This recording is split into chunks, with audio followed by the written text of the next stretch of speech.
Bem, vou chamar o irmão Maurício. E nosso irmão que dirige lá, Santa Terezinha, do lado de Lupércio, Alvinlândia, e não é, para nós não é tão longe de Álvaro de Carvalho, para eles é, porque Álvaro de Carvalho fica um pouco mais distante, mas estamos lá.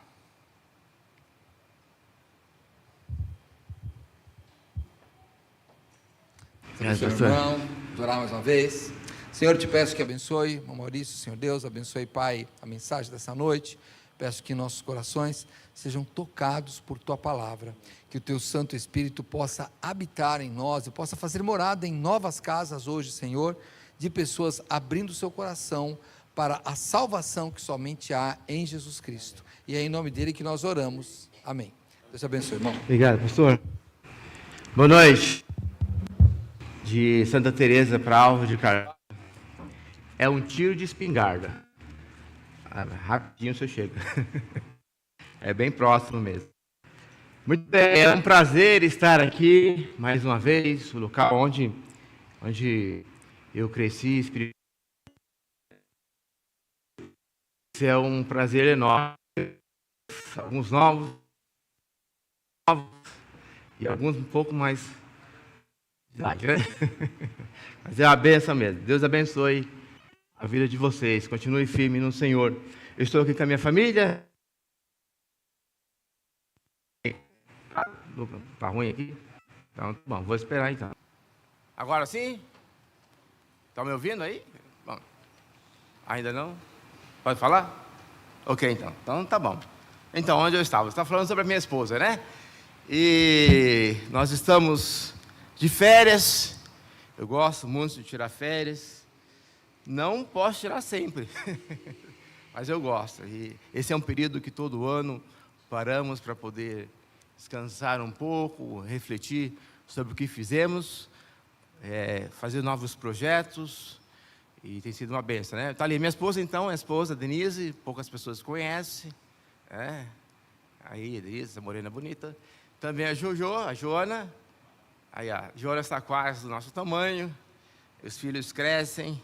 Eu encontrei o filho do irmão Cristiano ali, está enorme, parece que está tomando chá de bambu, enorme, como cresce essas crianças, né? E a gente vai ficar... Eu não sei se vocês estão crescendo ou se nós estamos diminuindo, irmã Helena. Será que nós estamos diminuindo? Talvez seja, né? Muito bem, é uma bênção poder ver os irmãos. E orem pelo pastor Fabiano. O pastor Fabiano não está bem de saúde. Eu saí de lá e estava com pneumonia, tá bom? Então, orem pela vida dele.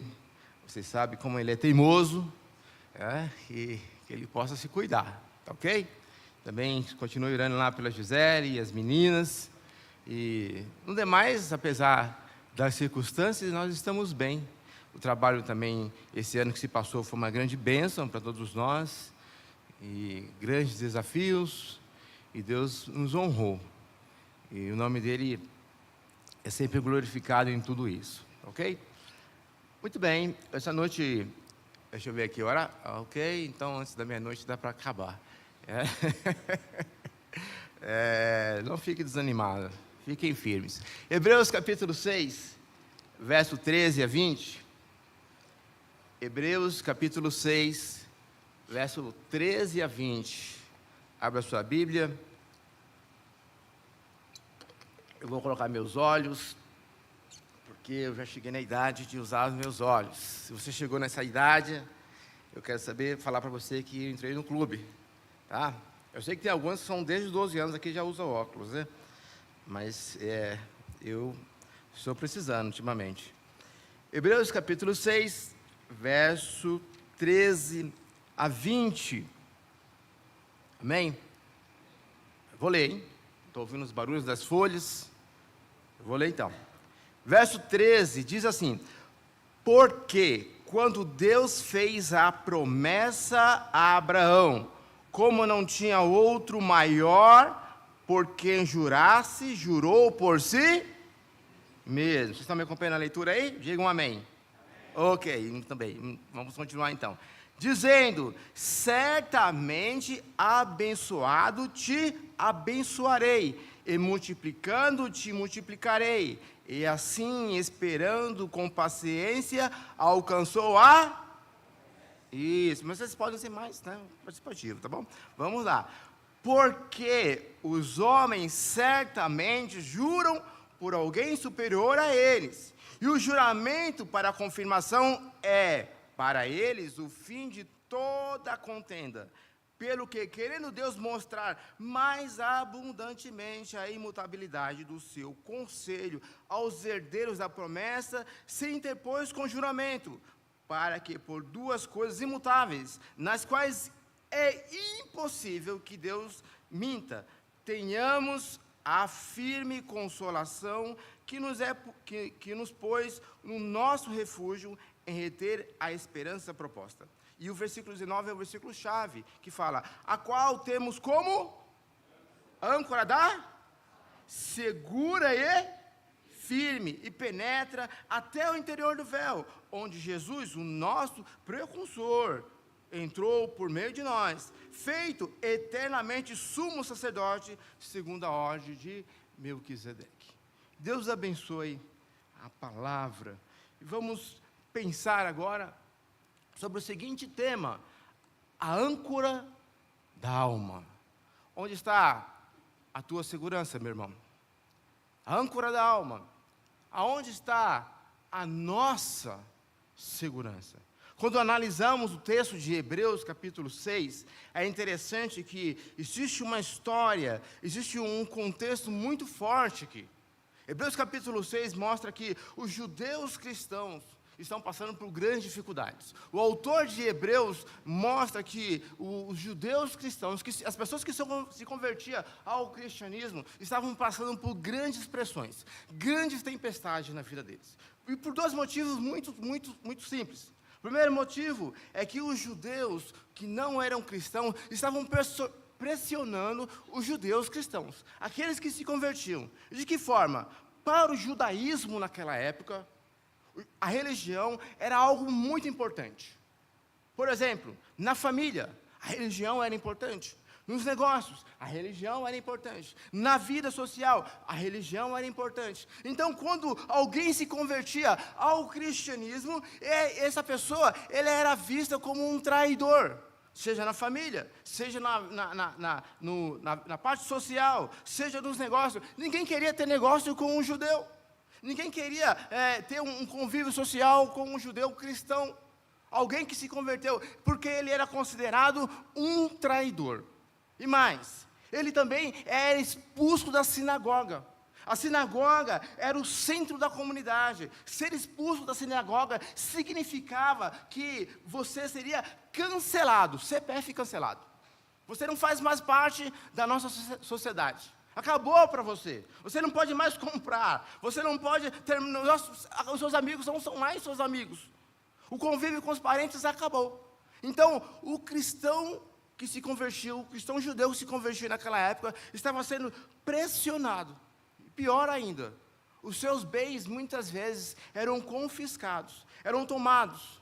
Hebreus capítulo 10, verso 34 menciona isso. Vamos ler aqui rapidamente. Porque também, como também vos padecesse das minhas prisões, e com alegria recebeste o roubo dos vossos bens, sabendo em que vós mesmos tendes no céu uma possessão melhor e permanente. Então veja que o autor de Hebreus aqui mostra que quando um judeu cristão se convertia, ele passava por todos esses problemas. Família desprezava, era expulso da sinagoga. Negócios, ninguém queria fazer negócio com judeu. Vida social acabou. CPF cancelado. Era uma pressão muito grande. E é por isso que o autor de Hebreus começa a escrever algo muito importante. Mas havia um outro problema. Além dos judeus não cristãos pressionar aqueles que se convertiam, havia também a questão de Roma. Roma ainda dominava aquela região. E havia algumas regras para o Império Romano, para você adorar os deuses. Porque Roma tinha muitos deuses. E já existia uma regra. E o judaísmo, ele era considerado uma religião reconhecida por Roma. Então, o judeu, ele não precisava adorar a César, porque César era considerado um deus. O judeu, ele tinha a permissão para não adorar. O Roma permitia. E o que acontece? O cristianismo, quando surgiu para Roma, era apenas uma seita, dentro do judaísmo. Mas quando Roma percebeu que os próprios judeus expulsavam os cristãos judeus, Roma ficou preocupado com isso. Por quê? E havia um grande perigo nisso.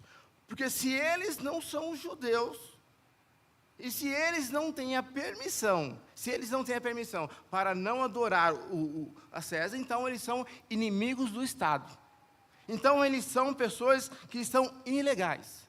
Eles são um problema, que poderia até levar eles à prisão e à morte. Então, diante dessa situação, Hebreus capítulo 6 descreve uma situação bem complicada para os judeus cristãos. Primeiro, os judeus não cristãos pressionavam os judeus cristãos. Do outro lado, Roma olhava para esses judeus cristãos e dizia: vocês são uma seita, vocês são ilegais, vocês são inimigos do Estado, vocês não adoram a César. Então veja que jogo de cintura, aonde eles estavam aí encurralados. Eu tenho certeza que nenhum de nós aqui estamos encurralados em uma situação como essa. E o que acontece então? Também, naquela época, entre 60 e 70, em Jerusalém, havia o nacionalismo judeu. O que significava isso? Os judeus já não estavam mais aguentando Roma. Roma, eles estavam explorando. Os judeus estavam fazendo rebeliões. E o que aconteceu então? No ano 70, Roma entra em Jerusalém e destrói tudo. Então, no meio dessa confusão, judeus odiando os cristãos, Roma odiando os judeus e os cristãos, lá estão os cristãos, em meio à destruição de Israel. Então fez sentido agora, porque o autor de Hebreus escreve que Jesus é a nossa âncora, e que nós devemos perseverar. Isso não é muito também diferente dos nossos dias. Os irmãos da época, em 60, 70, eles estavam passando por grandes tempestades. E nós também passamos por grandes tempestades. Na verdade, a nossa vida é como um mar aberto. Um dia, as águas estão calmas. Saúde boa, trabalho bom emprego, finanças equilibradas, família em paz, tudo tranquilo. O mar, mil maravilhas. Mas, de repente, veio uma tempestade. Aí pode ser um diagnóstico grave, perda de emprego, uma crise profunda no relacionamento, porque a nossa vida é assim, tempestades, um mar aberto. Um dia está bom e outro dia está ruim. Assim é a nossa vida. Se você for em algum lugar e falar assim: olha, venha para cá que tudo vai ser mil maravilhas, você nunca mais vai ter problema, fui desse lugar. Porque a nossa vida é uma verdadeira tempestade. Um dia pode estar bem, outro dia está mal. É dessa forma. Quando você sair por essa porta, sabe de uma coisa? Os problemas estão lá fora te esperando. As tempestades estão lá. E nós precisamos estar prontos para isso. É nessas horas de turbulência que nós precisamos fazer uma pergunta. Como parar essa tempestade? Mas essa pergunta não é a pergunta correta. A pergunta é: será que possamos suportar essa tempestade? Quem pode nos ajudar? O autor, então, de Hebreus, ele nos traz uma forte convicção para a estabilidade da vida cristã em meio às tempestades. É por isso que no capítulo 6, no verso 19, ele fala: temos essa esperança como uma âncora da alma, firme e segura. Vocês estão acompanhando a leitura aí? Então vou ler novamente, então vocês vão me ajudar no finalzinho. Temos essa esperança como a âncora da alma, firme e segura. Firme e segura. Mas o que é então exatamente essa âncora? Onde ela está afirmada? E como podemos ter certeza que ela vai nos aguentar em meio aos fortes ventos da nossa vida? É por isso que nós precisamos olhar para o texto de Hebreus e ver que o autor de Hebreus aponta para um homem chamado Abraão. No verso 13 fala, porque Deus fez a promessa a Abraão. E quem foi Abraão? Eu tenho certeza que você sabe me responder, mas eu não vou perguntar, tá? Eu vou falar aqui um rápido resumo sobre Abraão. Abraão viveu por volta mais ou menos de 2.000 anos antes de Cristo. Aos 75 anos, Deus chamou para deixar tudo, terra, parentes, casa, pai, para ir para uma terra que Deus ia mostrar, prometendo fazer dele uma grande nação. Ah, que bom, grande nação. E o que acontece então? Deus prometeu descendentes a ele, porém, Sara era estéril. E ambos eram o quê? Idosos. E Abraão então esperou por 25 anos que a promessa de Deus viesse se cumprir. E Abraão passou por grandes conflitos até lá. Passou por fome, conflitos familiares. Deus fez um teste com ele. E ele foi se superando. E ele foi esperando no Senhor. Então, a verdadeira segurança não vem das circunstâncias, mas no que Deus promete. Abraão tinha circunstâncias difíceis na vida dele, mas ele acreditava nas promessas de Deus. O que é então essa âncora? Primeiro nós precisamos definir o que não é a âncora. O que não é a âncora que o autor de Hebreus está dizendo aqui? Primeira coisa, a âncora não é um otimismo humano. O otimismo humano é aquilo que a gente sempre fala assim, olha, eu desejo que as coisas melhorem. 2026 eu desejo que as coisas melhorem para você. É um otimismo. A âncora bíblica não é um pensamento positivo, mas é saber que Deus está no controle, mesmo quando tudo parece negativo. A âncora bíblica não é um pensamento positivo, mas é saber que Deus está no controle, quando tudo parece negativo. Olha só, Abacuque capítulo 3, versos 17 e 18, você não precisa abrir lá, porque até você chegar lá, talvez você não vai voltar hoje para cá, tá bom? Brincadeira, brincadeira. Mas você pode estudar na sua casa depois. Abacuque capítulo 3, versos 17 e 18, fala assim, ainda que a figueira não... Você conhece o texto, muito bem. E nem que haja o fruto da vide, o produto da oliveira mita, e os campos não produzem mantimento, e as ovelhas não sejam arrebatadas no curral, e os currais não haja gado, todavia eu e exultarei no Deus da minha salvação. Sabe, aqui o profeta vivia um momento de crise profunda, injustiça social, violência iminente, a iminente invasão de um exército cruel. Não havia motivos positivos ao redor dele. Porém, entretanto, ele termina dizendo que o Senhor é o Deus dele. Que mesmo que todas essas coisas aconteçam, ele continua firme no Senhor. Sabe de uma coisa? A âncora não é pensamentos positivos. Talvez você fale assim, olha, mas o Abacuque não tem pensamento positivo aqui? Não tem. Eu vou falar por que ele não tem pensamento positivo aqui. Porque Abacuque não finge que a colheita está boa. Ele diz, olha, ele admite, a figueira, a videira, o gado, nada dá certo. Mas ele continua firme no Senhor. O pensamento positivo, ele ignora muitas vezes a escassez. Ele nega a escassez. No pensamento positivo, a força vem da mente humana. Mas na âncora bíblica, a força vem de Deus. A força vem de Deus. Então Abacuque, ele se alegra no Senhor e não nas circunstâncias.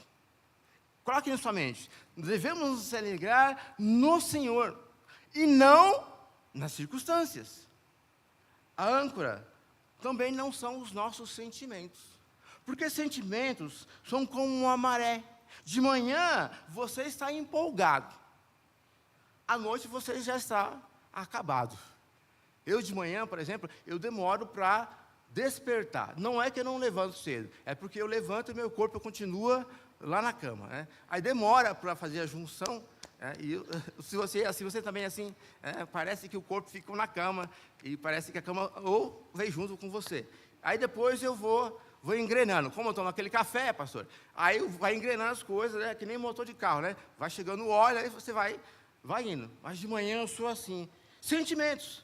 De manhã estamos bem. À noite estamos tristes. Se sua âncora for o que você sente, eu quero dizer uma coisa para você, meu irmão. Você vai naufragar. Você vai afundar. Pensamento positivo não é a âncora, mas a âncora é Jesus. Não se deixe guiar pelo que você sente, mas pelo que Deus diz. Eu sinto isso. Eu sinto que Deus... Seguir pelo que Deus diz.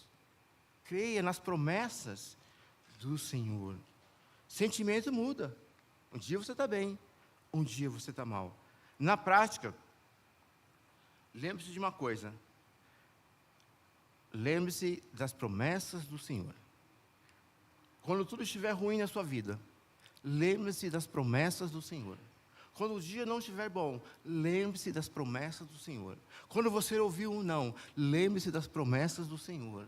Quando você receber um diagnóstico, lembre-se, um diagnóstico ruim, lembre-se das promessas do Senhor.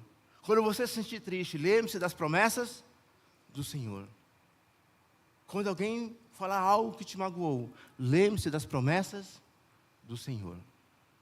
Essa é a prática. A âncora, ela não é teoria. É por isso que o autor de Hebreus fala assim, olhe para Abraão. Olhe para Abraão. Ele usa Abraão como exemplo.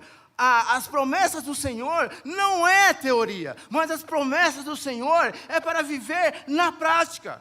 Ela foi testada na vida real de pessoas como Abraão, como Davi, como Moisés e como tantos outros, como na minha vida e como na sua vida. É por isso que nós devemos continuar acreditando que a âncora não é uma teoria, mas é para ser vivida na prática. Ela funciona. As promessas do Senhor são verdadeiras e elas funcionam. Onde está a tua âncora? Onde está a tua segurança? Mas o que é, então, a âncora? Ela é a esperança bíblica. É a expectativa certa. É a certeza do que Deus prometeu, Ele vai cumprir. A âncora, ela não fica dentro do navio. Ela é lançada para fora. A sua força vem da fidelidade de Deus. Para o autor aqui de Hebreus, a âncora deve ser funcional. É por isso que ele nos convida a olhar para Abraão. E é interessante que quando olhamos para a vida de Abraão, quando Deus chama Abraão com seus 75 anos, era impossível ter filhos. Deus fez uma promessa para Abraão. Olha, Abraão, vou te dar um filho, e você vai ser pai de grandes nações, você vai ser uma bênção, pessoas vão lembrar de você. Mas era impossível para Abraão. Deus deu uma promessa. Mas qual era a realidade de Abraão? Qual era a circunstância de Abraão? Era impossível. Lembre-se de uma coisa: as promessas de Deus estão acima das nossas circunstâncias. As promessas de Deus sempre estarão acima das nossas circunstâncias. E não importa qual é a circunstância. Tem até um corinho que fala, não olhe o quê? As circunstâncias, mas olhe o seu amor. Eu sei que esse corinho ele é antigo, né? Não são todos que lembram, não. Mas eu vou falar de novo. Existe um corinho chamado assim, não olhe a circunstância, mas olhe o seu amor. As circunstâncias, as promessas de Deus estão acima das nossas circunstâncias. Pastor, mas está difícil. A circunstância de Abraão é impossível. Mas as promessas de Deus são reais. Lembre-se disso. As circunstâncias nunca estarão acima das promessas de Deus. Olhe para as promessas do Senhor. Essa era a realidade. Na prática, ele era velho, não podia ter filhos, mas a promessa de Deus é maior do que qualquer situação. As promessas do Senhor são maior do que qualquer situação. E Abraão, ele esperou com paciência. É isso que diz lá em Romanos capítulo 4, verso 18, fala: o qual em esperança creu contra a esperança, tanto que ele tornou-se pai de muitas nações, conforme lhe foi dito, assim será a tua descendência. E não enfraquecendo na fé, não atentou para o seu próprio corpo já amortecido, pois já era de quase 100 anos, nem tampouco amortecido o ventre de Sara, e não duvidou da promessa de Deus por incredulidade, mas foi fortificado na fé, dando glória a Deus. Sabe de uma coisa? Abraão, ele creu nas promessas do Senhor, quando tudo era impossível. Há um ditado que diz mais ou menos assim, que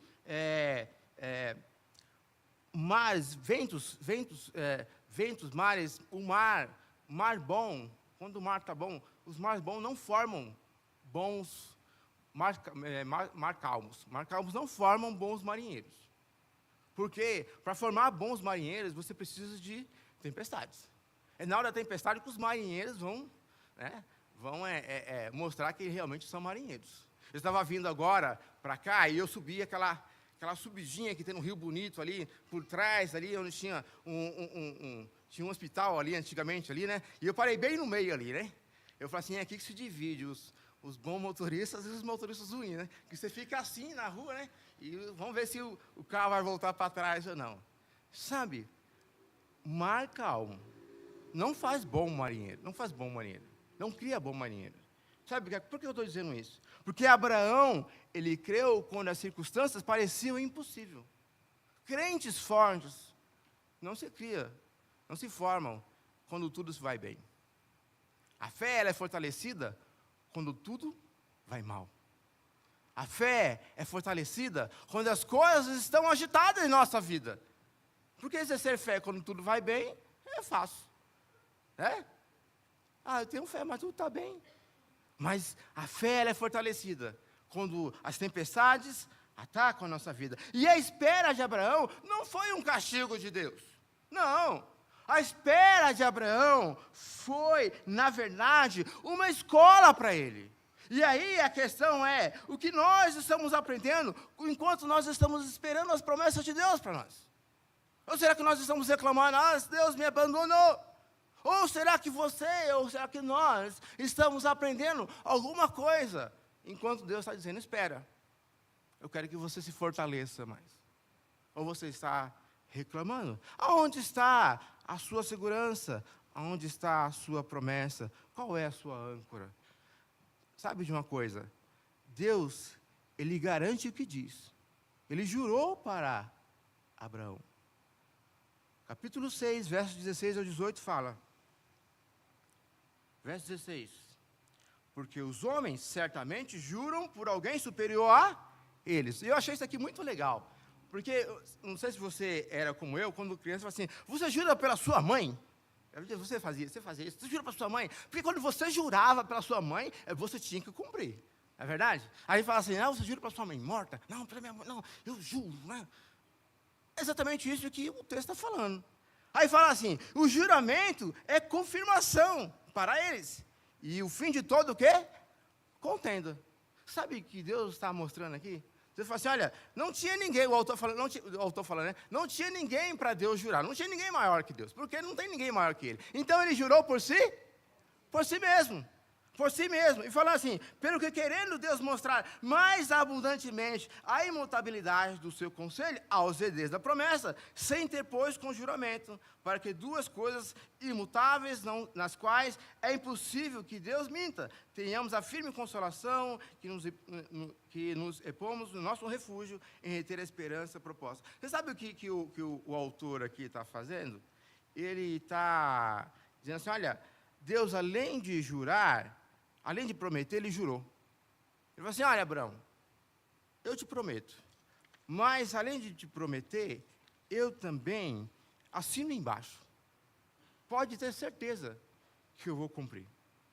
Isso é maravilhoso, porque nós vemos duas coisas aqui. Nós vemos o caráter e o compromisso de Deus. Ele promete, e através da sua palavra, Ele jura. A palavra de Deus é a própria verdade. E Ele não falta com isso. E mais, jurar por alguém, é sempre jurar por alguém maior. E como não tem ninguém maior que o nosso Deus, ele girou por si mesmo. Creia nisso. E sabe de uma coisa? É importante a gente pensar também sobre a âncora. Aqui o autor de Hebreus, ele fala assim no verso 18, no final do verso 18. E nós, o que pomos ao nosso refúgio em esperança proposta, verso 9, qual temos como âncora da alma, segura e firme, que penetra até o interior do véu. Deixa eu fazer uma pergunta aqui para vocês aqui, vamos ver que vocês são bons marinheiros. Quantas âncoras tem em um navio ou em um barco? Enquanto vocês estão pensando, eu vou tomar uma água aí. Quantas âncoras, você que já foi marinheiro, você que já enfrentou o alto mar, tubarões, quantas âncoras tem em... Oi? Uma, mais alguma sugestão? Uma hora aí chega lá, né? Duas, mais alguma sugestão? Quantas âncoras? Olha, eu fiz uma pesquisa aqui, que esses navios modernos, né, geralmente eles só têm uma âncora. Porém, na época bíblica, os navios gregos e os navios romanos tinham de 4 a 8 âncoras. Guarde isso no seu coração. 4 a 8 âncoras. Para que tanta âncora assim? Será que eles gostavam de colecionar âncora? Não. Havia um motivo muito sério para eles terem tantas âncoras assim. O motivo era o seguinte: se uma corda arrebentasse, ou se o fundo fosse muito rochoso, eles usavam a outra âncora. E aí o que acontece? Os marinheiros eles precisavam usar mais opção. Se 2 âncoras não seguram o barco, eles jogavam mais 2 âncoras. E aí vai, até segurar o barco. E mesmo assim, tinham tempestades que não dava certo. Quando a gente olha lá o texto de Atos, capítulo 27, verso 29, quando o apóstolo Paulo está viajando para Roma e há ali um naufrágio, eles usaram todas as âncoras. E o navio se arrebentou. Pode olhar lá que fala, e lançaram na popa 4 âncoras. Não havia mais solução. Mas havia uma âncora chamada âncora sagrada. Eu não sei se tinha no barco de Paulo, mas naquela época havia uma âncora chamada âncora sagrada. O que era essa âncora? Essa âncora sagrada era a última esperança. Essa âncora, dentre as outras, ela era a mais pesada. Ela era o último recurso. Ela fazia a diferença. Porque se essa âncora não segurasse o barco, começa a orar, começa a entregar, começa a confessar os seus pecados. Porque o barco não ia existir mesmo. Existia essa âncora. Mas sabe de uma coisa? Quando eu olho essa questão da âncora, me chamou bastante atenção para a nossa vida. Porque quantas vezes, nas tempestades da nossa vida, nós estamos usando âncoras que não servem para nada. Nós estamos apegados a âncoras. Às vezes é âncora do autoconhecimento. Às vezes eu tenho dinheiro. Eu tenho saúde. Essas âncoras, nas tempestades, elas não servem de nada. Elas não vão te segurar. Como disse, a nossa vida é uma tempestade. É um mar aberto. E você vai se apegando nessas âncoras. E essas âncoras não vão segurar. Mas sabe de uma coisa? Existe uma âncora chamada Jesus. E nessa âncora, nós podemos nos assegurar nela. Porque ela vai nos manter firme e segura. É isso que o autor de Hebreus diz, quando ele fala, olha, temos como a âncora da alma, segura e firme. Essa âncora, ela não falha. Essa âncora, ela é superior a todas as outras âncoras. Saiba de uma coisa essa noite, meu querido. Tenha essa âncora na sua vida. As tempestades virão. E se você não estiver firmado em Jesus, a sua vida vai naufragar. O seu barco vai naufragar. Creia que Jesus Ele é a nossa âncora, Ele é a nossa promessa, é nele que nós devemos nos assegurar. E no final do versículo 20 fala, onde Jesus, o nosso precursor, entrou por meio de nós, feito eternamente o sumo sacerdote, segundo a ordem de Melquisedeque. O autor aqui de Hebreus, ele está falando da época do templo, aonde havia lá o lugar santo dos santos, onde o sumo sacerdote, uma vez por ano, entrava lá para fazer as orações, né, e todo aquele ritual. Quando Jesus, lá na cruz, já tendo as suas mãos furadas, os seus pés cravados, ao seu lado uma lança ultrapassada, a coroa de espinho cravada em sua cabeça. Depois de ter passado horas apanhando, sendo chicoteado, lá na cruz, naquele momento, quando ele entrega a sua alma, a Bíblia diz que o véu que separava se rasgou. E sabe de uma coisa? Agora eu e você, nós temos livre acesso para falar com Deus. Agora eu e você, nós temos livre acesso para ter essa âncora em nossa vida, para crer nas promessas do Senhor. Eu quero dizer para você essa noite, meu irmão, 3 coisas rapidamente. Pare de olhar para as ondas. Então eu devo ignorar os meus problemas? Não! Mas olhe para Jesus. Ele é a nossa âncora. Olhe para Jesus. Pare de focar a sua vida nos problemas, mas foque nas promessas de Deus. As promessas de Deus são maiores do que as nossas circunstâncias. Olhe para as promessas de Deus. Segundo, pare de basear a sua fé no que você sente hoje. O que você sente hoje, amanhã vai mudar. Não baseie sua fé no que você sente. E terceiro, lance a sua âncora para cima, para Jesus. Creia na palavra, creia nas promessas. E eu quero terminar essa noite falando uma letra de um hino antigo, que fala assim: naufragante, escuta o bom Salvador, eis-me pronto para salvar-te, confie só no meu amor. Sim, eis-me pronto para salvar-te, confie e deixe o temor. A âncora da alma é Jesus. Onde está a sua segurança? Se você ainda não tem a certeza da salvação, essa noite você pode ter através de Jesus. Ele é a âncora que vai estabilizar a nossa vida espiritual. Não quer dizer que as tempestades não estarão por aí. Sim, estarão, mas nós temos uma âncora chamada Jesus. E essa não falha. Essa não vai deixar a gente afundar. Creia nisso. Vamos orar. Deus, obrigado, Senhor, pela palavra essa noite. Que possamos crer nas suas promessas. As suas promessas são maiores do que as nossas circunstâncias. Cremos que o Senhor cumpre aquilo que diz. Cremos que o Senhor é fiel. E através de Jesus, nós temos livre acesso ao Senhor. Para crer, para viver uma vida de estabilidade espiritual, apesar das tempestades.